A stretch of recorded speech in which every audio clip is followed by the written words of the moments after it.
Hello and welcome back to another episode of the Italy Travel Podcast. I'm Nathaniel. And I'm Darcy Melton. And today we are going to continue talking about Ravello, specifically some things you can do while you're there or to plan your trip around. But before we get into that, I just want to say a massive thank you to everyone who has been following, who has been leaving reviews, who has been commenting, just generally engaging. We deeply, of course, listening. We deeply appreciate your support. Thank you all so much. If you'd like to review or leave a comment or follow us, you can do so on Apple Podcasts or Spotify or wherever you listen to podcasts. And thank you so much to Ariel and Austin, our Rigatoni tier members on Patreon. If you'd like to support this podcast as well, you can check out our Patreon in the description or patreon.com/the Italy Travel Podcast. Lastly, we have a website, onlybag.com, that is chock full of articles, as well as a contact box for Darcy and myself if you need to have a question answered, or if you have just a sort of a last minute, oh my God, I'm going and I don't know what to do. You probably don't sound like that, but I should assume everybody sounds like that because that's how I sound when I'm going somewhere. But if you'd like to contact us with any questions about your trip or about the episodes or about an article, you can do so on our website, onlybag.com, or on the Patreon chat, which is free and open to everybody. Thank you all so much for listening. Thanks for listening. So we're going to just, I guess, jump right into it. Yeah, let's do it. Where would you like to start? I would like to start at Villa Ruffalo. Classic. I think it's... I just want to warn everybody now that I've said that kind of funny. I can speak Italian, not perfectly, but I can to get by, I do my best. However, when I'm on the podcast, I've re-listened to these episodes, I say things really wild, I think because I'm overthinking it. So I just want to put that out there. If you speak Italian, if you are Italian and you hear me say something, there's a good chance that I say it better in real life. I love this. Please don't judge me and please don't cringe. I am so sorry. I'm so sorry. So, Villa Ruffalo. If I speak Italian, that is exactly how I sound, and I deeply apologize for it. Yeah, there we go. And now we have that out of the way. So, it's something that I've been thinking about for a while, and I just wanted to say it to you all. I need you to know I speak Italian better than this. Yes. So, Villa Ruffalo is a very pretty villa. There are essentially 2 gardens in Ravello which are quite famous. Villa Ruffalo is one of them. It is the one that is closer into town. The other is at the Hotel Cimbrone, which I'll talk about in a moment. That one is arguably more famous these days just because it has a specific view that a lot of people take pictures of and post on Instagram, all of that. But it is a bit of a walk or a drive, not very far. It's like a 10-minute walk from the center of Ravello, but Villa Ruffalo is right smack dab in the center. That's what I thought. I'm like, it's right in the middle of the piazza, right? Exactly. In the middle of the piazza, but yes, there's that giant archway. If you're standing in next Piazza to Duomo, you're going to see it. So it is a 13th century villa. And if you visit, you can see rooms inside of the villa, as well as a small cloister and manicured gardens that overlook the Mediterranean, Tyrrhenian specifically. I love that. It is really very pretty. And so just a little bit of fun history tidbit.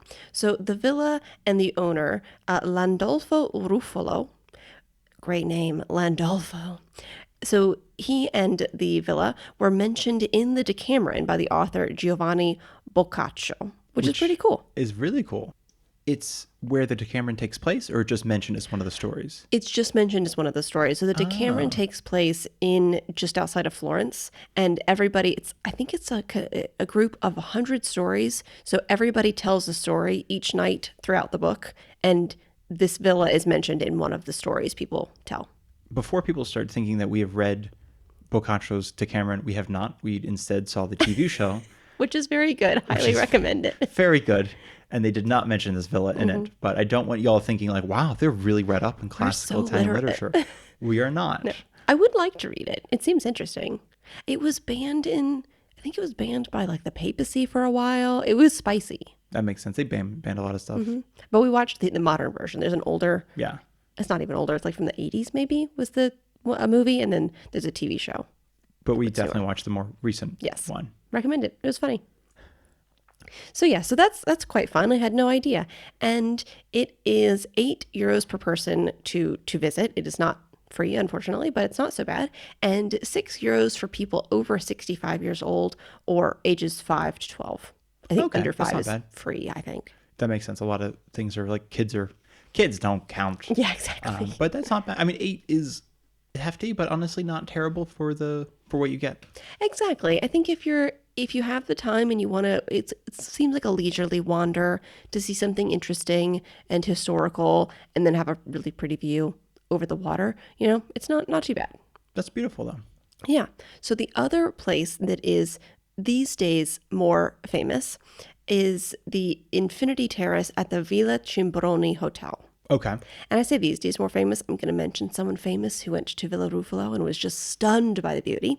And that was quite famous for a while. But I think with the advent of, Villa Cimbrone has been famous. I don't want to take that away. But I think it has a terrace that has busts all along it that overlooks the sea.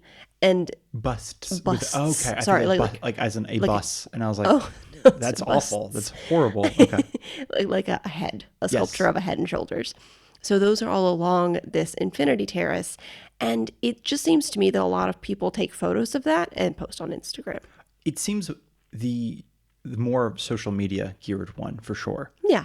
If that makes sense. Just because it's a little bit more evocative, for lack of a better word. And I think, I'm only saying that because I think you mentioned the gardens of Villa Ruffalo, and I think that once upon a time, that was a thing. Like, we're going to go visit people's gardens. Yes. And then they're like, we have a good garden. The view's nice too, but you come here for the garden. And I think now it's shifted to be the garden. Come here to take photos. Yeah, the garden's okay. I mean, it's a garden. It is a beautiful garden. Oh, yeah. There's several different, there's sculptures in the garden, and there's it's not a pergola, what's it called? It's a thing you stand under. Gazebo? Yeah, like a metal gazebo. It's quite pretty. And there's also, I believe there's a small cloister there as well. I think it was more of like, we don't go to like a garden and be like, oh, you have the so-and-so variety of roses. That's lovely. How do you get them to, I feel like, I watched one episode of Poirot and they were talking about the roses and I was like, we don't do that anymore. So I think that. I would love to do that. Garden parties, I'm telling you, that's where they're at. Guys, let's have a garden party. If I had a villa like this every day. We would invite you all. Well, we'll let you know if we have a villa one day. So you're on the list. Trust us. So Villa Cimbrone dates back to the 11th century.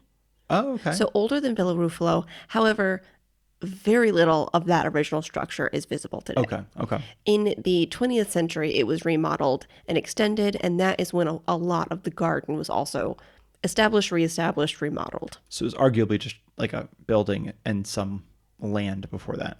No, I mean, it was a fancy villa. Oh, okay. Yeah, okay. It was properly fancy and old, and just like Villa Ruffalo, it's been through the hands of a lot of wealthy families, but it was, and I didn't write him down, but an English lord bought it in the 20th century and remodeled a lot of it. The Villa, what is Cimbrone. it? Cimbrone. Okay. Yes. I keep reading Jabroni, and I was like, I don't think it's Villa Jabroni. And that is spelled Cimbrone. Okay. For anybody looking it up, yes. So it has the famous terrace. It's got gardens. There's a cloister.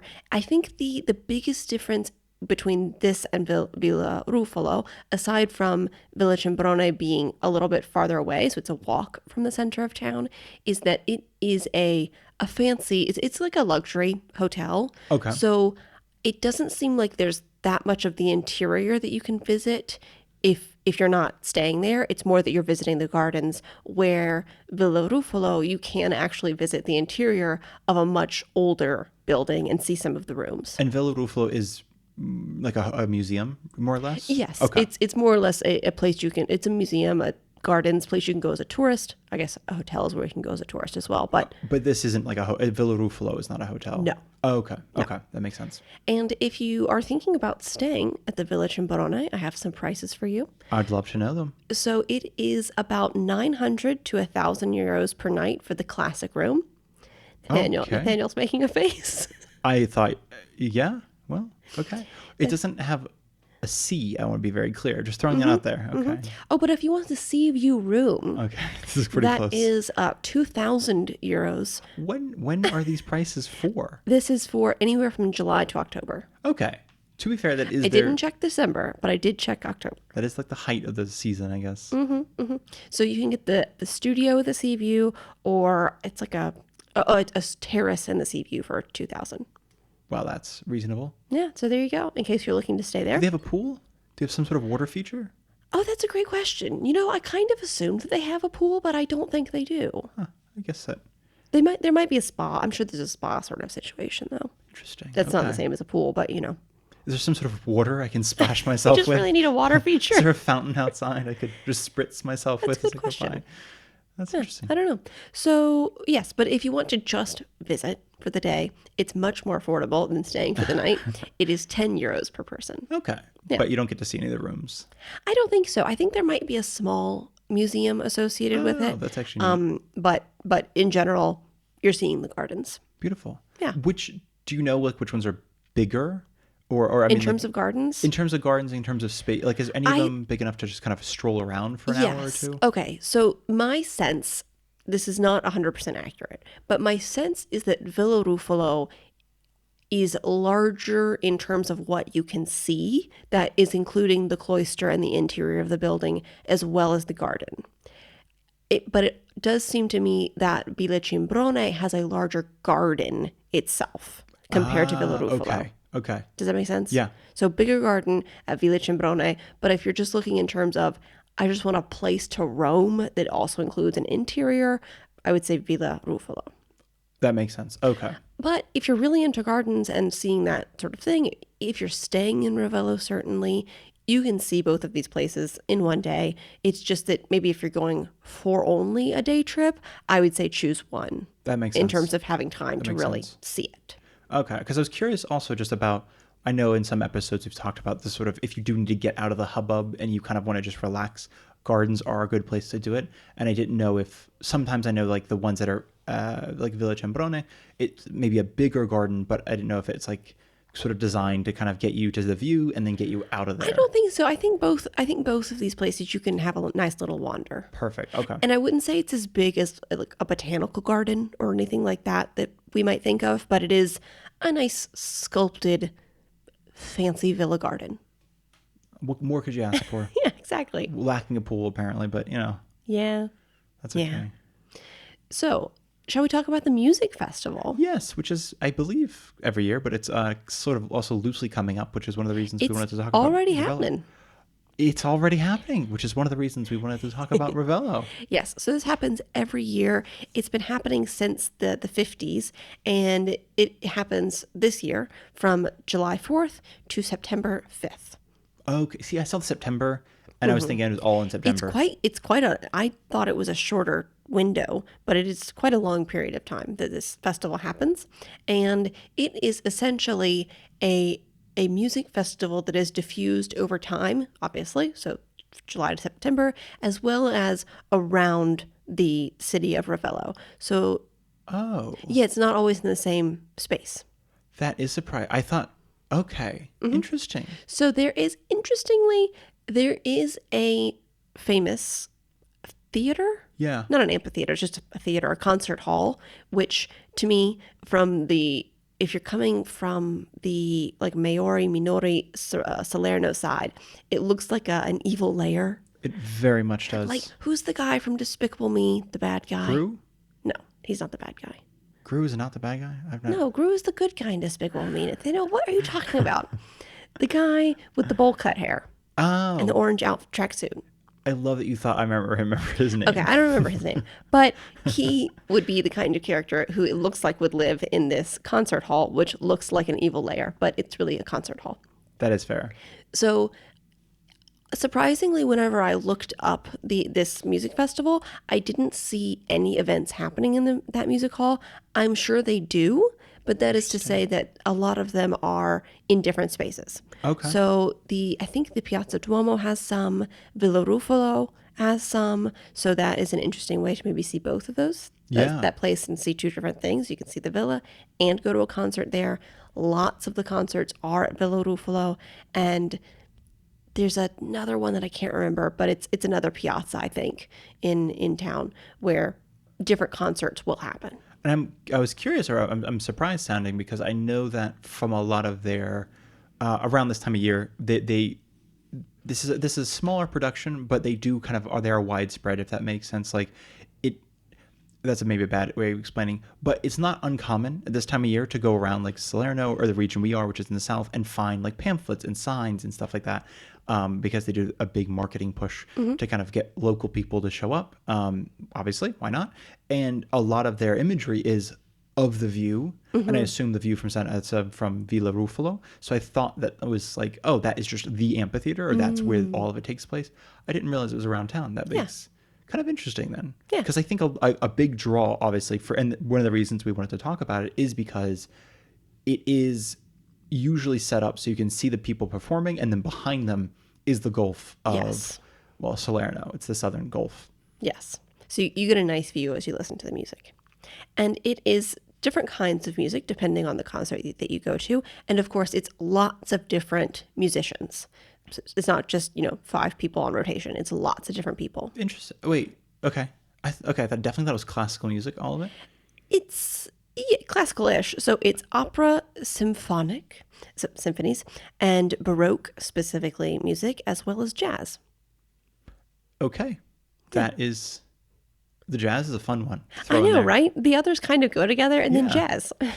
I'm also realizing my music tastes are not nearly as wide and varied as one of might have thought, because I'm thinking like, oh, that's classical. That's also classical, and then jazz. So, yeah, I just sound like not very ignorant music listener, but that sounds lovely.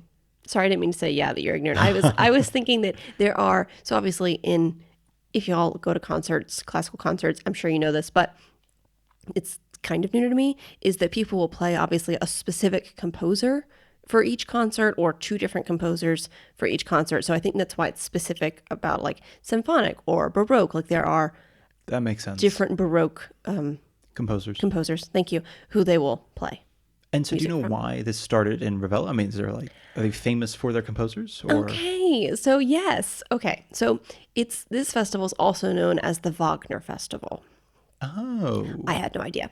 So back in 1953, the town got together because after World War II, there was a lull in tourism and they needed to ramp up the tourism in order to make money for the town.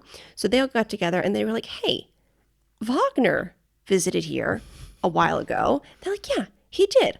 Richard Wagner, he visited here in 1880. Maybe we should have a music festival sort of in his honor, sort of to just get people coming here, because that was a pretty cool time.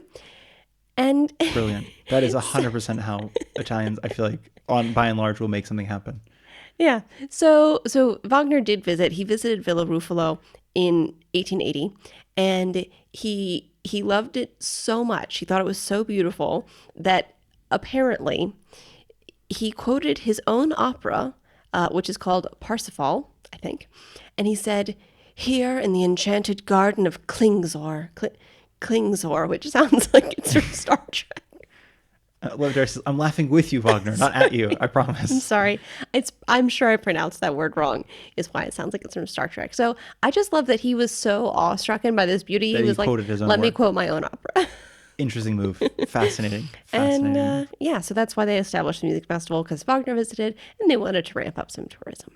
Well, that does make some sense, I think. And they were just going through the records of who visited, and they're like, no one since 1880 apparently, or no one famous, or maybe somebody slightly famous, but they reached back a little farther back and found Wagner, and they thought, that's better. Let's not do I don't know, because I think like even Vietri sul Mare has like an Albert Camus sort of plaque, and how he visited there once. So I'm wondering if they're like, no, they have Camus. We'll do somebody else. Who's a famous person who visited, and we'll do something in their honor. I appreciate that though.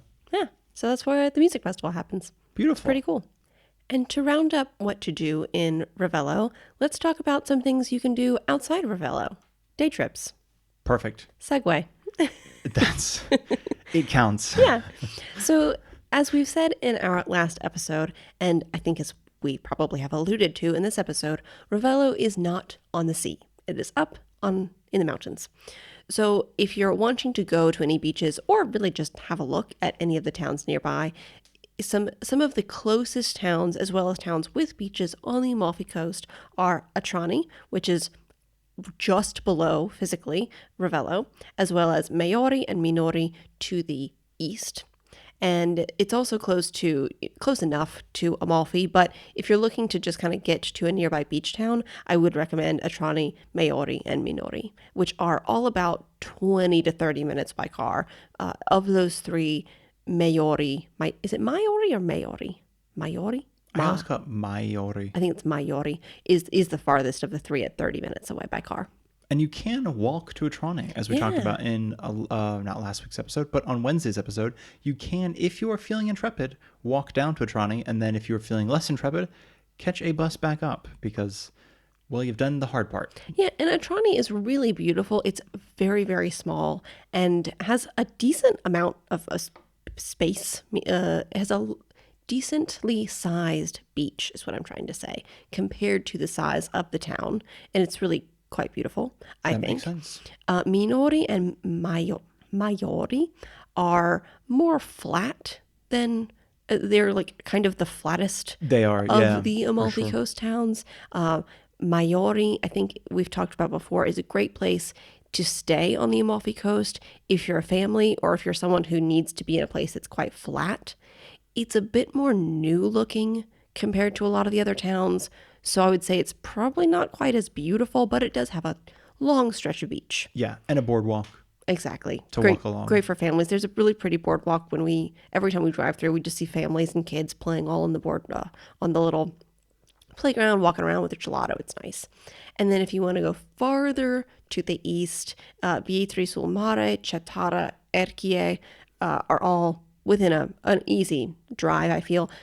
There's going to be traffic, like we've said, but it is you can reach those places and have a little day trip between them if that's what you're looking to do. And likewise, you can go the other way towards Positano. Keep in mind, any day trip going down to the Amalfi Coast does include a traffic light that, as we mentioned in Wednesday's episode, it is a timed traffic light. I think it's 10 minutes per each direction. And I don't think genuinely, which is rare for where we are, nobody breaks the rule of the traffic light. Like even mopeds are like that are like sort of dinged up and clearly they brought it from Salerno or Naples and they're out for a day trip. Nobody is blowing through the red light just to kind of go up the hill.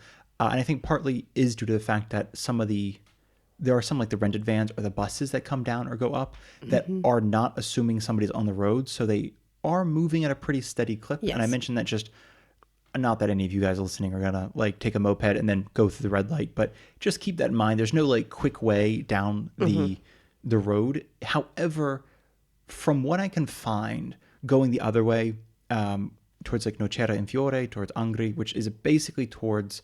It's like going more into the mountains rather than going down to the coast, yeah, it's kind of going through the mountains and then out the other side where you kind of go down near the Gulf of Naples, but like kind of the not nicest parts of the Gulf of Naples. Yeah, around Naples, when you're not properly inside of Naples, it's a little not super beautiful. To be fair, inside of Naples can be also not super beautiful. Yeah. It could be like, particular. Oh, well, we're here. This is Naples. Okay. But no, I do want to mention that in case you are staying in Ravello, in case you are like renting a car, especially, and you're thinking this would be kind of fun just to have a super relaxing place to come back to each night for a few nights, you can totally take your rental car and go, I think it's basically north, and then get to the Gulf of Naples, and then in theory get to Naples or even to Sorrento that way. Yeah. It's a little bit potentially longer, but it doesn't look like there's a stoplight or anything going north. It's just going south. You also avoid a lot of traffic because there's really the traffic. There's like no traffic to any. It's like we're traffic to what? There's nothing over there. A slightly different stress, I feel, because it's mountain roads, but the Amalfi Coast roads are also super windy and have tons of traffic. So if you are renting a car, I think that's a good idea to go towards Nocera through the mountains, just because it's going to be more relaxing of a drive. Exactly. And then you can always come back the same way and not have to worry too much in case you are, again, just mostly in case you're staying in Ravello, or arguably if you are staying in Naples and you wanted to make a day trip of Ravello. Oh, yeah. It could be in theory a way to, instead of going all the way around Sorrento and Positano, you could just go straight over the mountains into Ravello and then potentially follow through there. But again, the traffic light thing is not a big deal, to be very clear. We're not making it, I guess, seem like a bigger deal than it is, but it's certainly, it can add a lot of time to a trip that you're not expecting. Exactly. It's something that was unexpected, and I think a lot of the people around us, I mean, people in traffic, there was a definite sense that a lot of people were surprised by it and a little frustrated that it was taking that long. There's definitely, and you can tell, I think in the last episode I mentioned most people turned off their cars.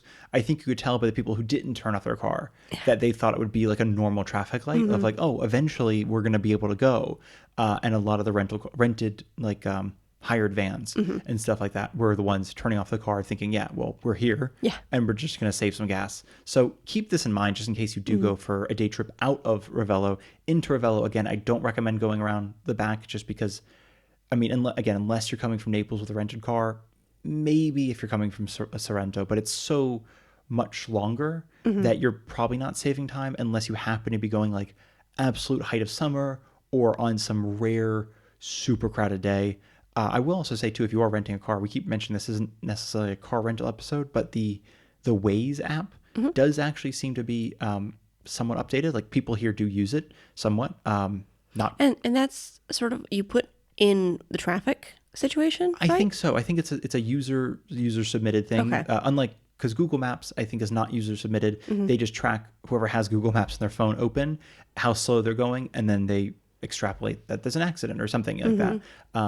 But Waze is user submitted. Yeah, and so it'll tell you if there's like traffic lights or I know a lot of people in the States use WAZE, by the way, but a lot of people in the States use it to be like, oh, there's a speed trap here, or there's a police officer who's hiding behind some trees there. So, well, you know how it's like They list they're behind trees? I don't think they list behind trees, but there's like a hiding police officer, so you know that like, oh, I should slow down around that turn that everybody takes 15 miles an hour too quick kind of thing.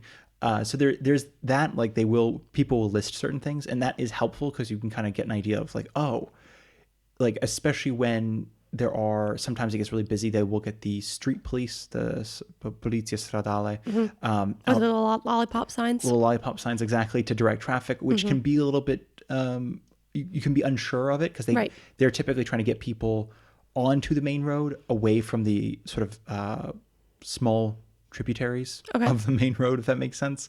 And then likewise, if there's an accident and something, they typically show up to direct traffic around the accident, even if it's like a fender bender, just because there's not really a way like to pull off the Amalfi Coast Road. So you have to kind of do the whole, insurance exchange or something like in the presence of a police officer, if you're going to do that at all. Yeah. So just keep this all in mind. I mean, again, this is not to stress y'all out. This is more to just, if you are thinking of Ravello, it's a beautiful situation, a very beautiful place, incredibly relaxed, just in an easy place to take the bus. If and you a want to very easy avoid place all to of take this. the bus. And like we're Exactly. saying with day trips, you can very easily take the bus to, I mean, you can walk to Atrani if you want to, or you can take the bus there and back. You can take the bus to Minori, Miori, Maiori, any of those towns, as well as Amalfi and Positano. It's just that you have to change buses in Amalfi, which can be a bit stressful, but it is completely doable to take the bus to any of those towns. Exactly. And that was everything I had. That's everything I had. That was a quick episode. Yeah. But it was good. It's like, hey, here's what you do. You should definitely check it out. Yes, it is really lovely. And I think the biggest thing to do in Ravello is just kind of take it in. Yes, Have a leisurely wander. It is a very relaxed, lovely little town. And just, I mean, sit at a cafe and just take it in, People watch. It's beautiful. It's also, as maybe a last note, I lied when I said it in more notes. It is something though, if you are planning a pretty, if you're happen to be planning a pretty action-packed trip and you don't already have any baked in sort of relaxation time, we talked about in our episode last week, just the idea of maybe try to bake in a little bit of downtime, a little bit of relaxation time. Absolutely. This could be a way to do it where you're still seeing something, but you're not. There's not as much FOMO, I would say, and like the fear of missing out in Ravello as there are maybe in other places, because the things you do, quote unquote, are the very relaxing things. Like I don't find like necessarily walking around museums particularly relaxing because there's always like another room to see. There's always more to see. But Ravello is a bit more like, no, this is it. Just enjoy it. Just literally stop and smell the roses. And then, you can go back on your trip kind of thing. So exactly. I definitely think it's something worth exploring if you are, just this high, like especially if you're coming from Rome or something where you're just like, we're hitting place after place after place. If you're going to the Amalfi Coast, it's not a bad idea to use it as a slow down point. Absolutely. Kind of recharge a little bit and then continue on your way. Yeah, definitely. So thank you all so much for listening. Thanks so much for listening. Tanti abbracci.